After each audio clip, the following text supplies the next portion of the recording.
Hi, everyone. This is John Girardi with Right to Life of Central California, bringing you another in our 40 videos for 40 Days for Life series. 40 Days for Life is the international campaign of prayer and presence outside abortion clinics throughout the country and throughout the world.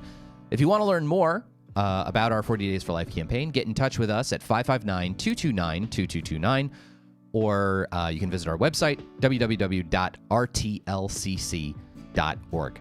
Today, I want to talk about Planned Parenthood versus Casey. Planned Parenthood versus Casey is the 1992 Supreme Court decision, which is really the successor case of Roe v. Wade. And while it resulted in much the same outcome for American law regarding abortion, with some differences, it resulted in roughly the same outcome as Roe v. Wade, but it had a slightly different legal reasoning to it. Basically, it was 1992. 8 of the 9 justices on the Supreme Court at that point had been nominated by Republicans. Reagan and George H.W. Bush, by that point, had successfully gotten confirmed to the court. Antonin Scalia, Sandra Day O'Connor, Anthony Kennedy, David Souter, and Clarence Thomas. And so a lot of us on the pro-life side thought, all right, this is it. This is the moment when we overturn Roe versus Wade.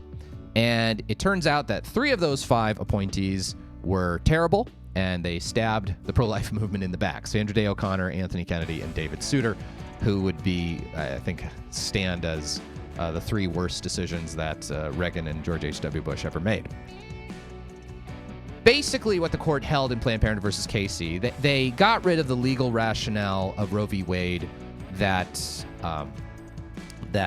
the right to abortion is grounded in the 14th Amendment's due process clause. So the 14th Amendment had this clause that said, no person shall be deprived of life, liberty, or property without due process of law. And it said that from that, there's this big amorphous right to privacy that's sort of hidden somewhere in that phrase, that I guess without privacy in American life, we can't have due process in American law. And hidden within the right to privacy was a right to make medical decisions like abortion. The court got rid of that. They basically looked at the 14th Amendment right to liberty, that no state shall deprive anyone of liberty without due process of law.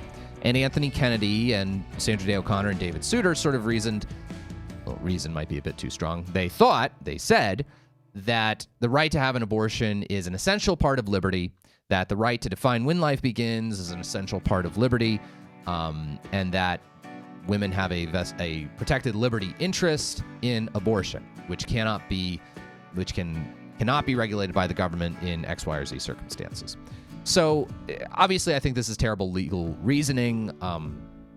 This is not grounded in any kind of historic definition of liberty. This was Anthony Kennedy kind of engaging in a freshman philosophy paper and calling it a Supreme Court opinion. It was really embarrassing and terrible legal reasoning. I think it doesn't even matter whether you're liberal or conservative, you would probably agree that the legal reasoning was pretty terrible in Planned Parenthood versus Casey.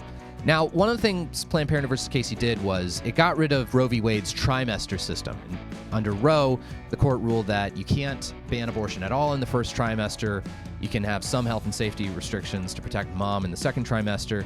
You can ban abortion in the third trimester as long as you have an exception for any pregnancy where the mom's health is threatened.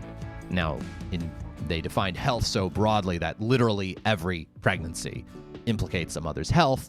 And so as a result, abortion under Roe is legal for all 9 months of pregnancy for any reason. Planned Parenthood versus Casey changed that slightly. Planned Parenthood versus Casey said that basically states and the federal government can't ban abortion at all before fetal viability. And that after fetal viability, they can ban abortion. But again, only if they have that big exception for pregnancies that threaten maternal health. And yet again, maternal health is defined so broadly that literally every unwanted pregnancy threatens it. So again, Planned Parenthood versus Casey maintains the Roe standard that abortion must be legal for all 9 months of pregnancy for any reason. But there were some things Casey allowed, some kinds of regulations that Planned Parenthood versus Casey allowed. It allows states to pass laws requiring that parents either be notified or give their consent before their minor child can have an abortion. It allows certain kinds of 24-hour waiting periods before an abortion. It allows certain kinds of informed consent laws to be passed before an abortion. So Planned Parenthood versus Casey was terrible. It was slightly less terrible than Roe v. Wade, and Casey has remained to this day the controlling legal precedent surrounding abortion. And to this day, the Dobbs case, Dobbs versus Jackson Women's Health Organization, the Supreme Court case that the court will probably be issuing its decision on it in June, it's directly challenging the Planned Parenthood versus Casey standard, basically asking the question, can states actually ban abortion before fetal viability? What does the Constitution have to say about it? We'll have more on this in subsequent episodes. Thank you so much for listening to our 40 videos for 40 Days for Life series.